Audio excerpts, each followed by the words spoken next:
به عيل سوي رقصة بياع جيب لي واحد كرك يلا بياع طق سيارة بوليس يلا يلا سوي رقصة. नमस्कार.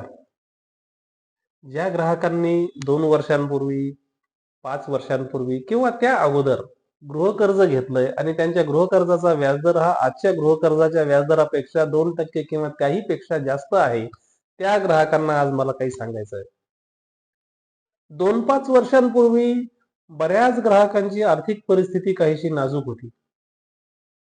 जे व्यावसायिक आहेत ते पूर्वी एकतर इन्कम टॅक्स भरत नव्हते किंवा भरला तरी त्यांचा निव्वळ नफा म्हणजे नेट प्रॉफिट अतिशय थोडं दाखवत होते. बँकेतले व्यवहार अत्यल्प होते.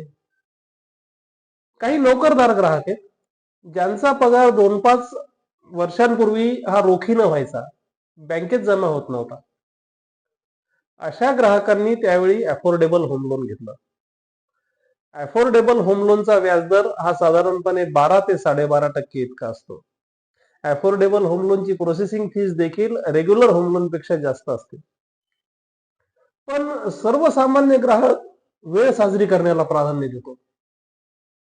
आज थोडं जास्त व्याज देऊ परंतु प्रॉपर्टीचा व्यवहार वेळेत पूर्ण करू हा त्यामागचा हेतू असतो.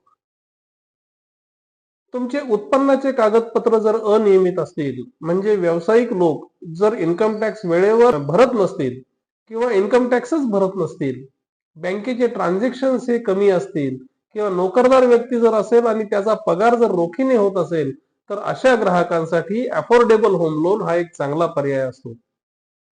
मात्र 2-5 वर्षानंतर परिस्थिती बदलते.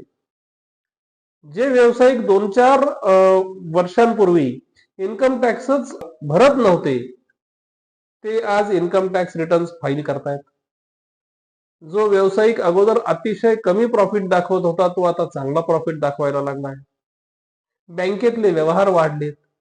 किंवा जो नोकरदार व्यक्ती आहे त्याचा पगार अगोदर रोखीने व्हायचा तो आता बँकेत व्हायला लागलाय.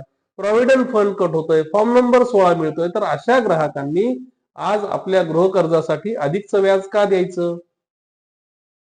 त्यासाठी अगोदर आपल्या आर्थिक व्यवस्थेचा आढावा घ्या. आपले इन्कम टॅक्स रिटर्न्स आता रेग्युलर फाईल केलेले आहेत का, किंवा आपली सॅलरी आता बँकेतून होतीये का, आपण जे गृहकर्ज घेतलंय त्याचं रिपेमेंट रेग्युलर आहे का, आपला सध्याचा गृहकर्जाचा व्याजदर काय आहे, हे सगळं जाणून घ्या. सध्या तुम्ही ज्या बँकेतून अथवा फायनान्स कंपनीतून गृहकर्ज घेतलेलं आहे तिथल्या ऑफिसरला व्याजदर कमी करण्याबाबत रिक्वेस्ट करा. जर आता देखील तुम्हाला तोच 12-12.5% व्याजदर लागत असेल तर सरळ आम्हाला कॉल करा. आम्ही तुमचं गृहकर्ज कमीत कमी व्याजदरात ट्रान्सफर करून देऊ. मागच्या महिन्यातच एक ग्राहक आमच्या ऑफिसमध्ये आले होते. ते व्यावसायिक आहेत. रो हाऊस खरेदीसाठी त्यांनी 2022 मध्ये एका फायनान्स कंपनीचं 16,50,000 रुपये होम लोन 20 वर्षासाठी घेतलेलं. व्याजदर 12%, हप्ता 18,168. आम्ही त्यांचे इन्कम टॅक्स रिटर्न्स बघितले, बँक स्टेटमेंट चेक केले, रिपेमेंट देखील चांगलं आहे. त्यांचं होम लोन आम्ही दुसऱ्या एका राष्ट्रीयकृत बँकेत ट्रान्सफर केलं. त्यांचा व्याजदर 12% वरून 7.35% झाला. तुम्ही देखील तुमच्या होम लोनचा व्याजदर लगेच चेक करा. तुमचं रिपेमेंट रेग्युलर असेल, इन्कम पेपर्स व्यवस्थित असतील तर अव्वाच्या सव्वा व्याज देण्याची काही गरज नाही.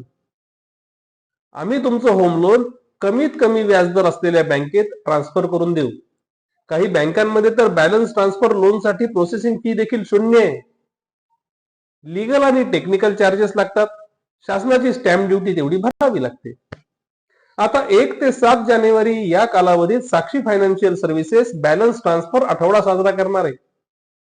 या संदर्भात अधिक माहितीसाठी आमच्या ऑफिसला भेट द्या. हा व्हिडिओ आवडला असेल तर लाईक करा, भरपूर शेअर करा. ह्या व्हिडिओ बाबतचं मत खाली दिलेल्या कॉमेंट बॉक्समध्ये नोंदवा आणि आमचं चॅनल सबस्क्राईब करायला विसरू नका. धन्यवाद. فصلة يا اخي تفوز والله خوش رقصة يا اخي دوس عندي خوش فصلة يا اخي تفوز والله خوش رقصة حلو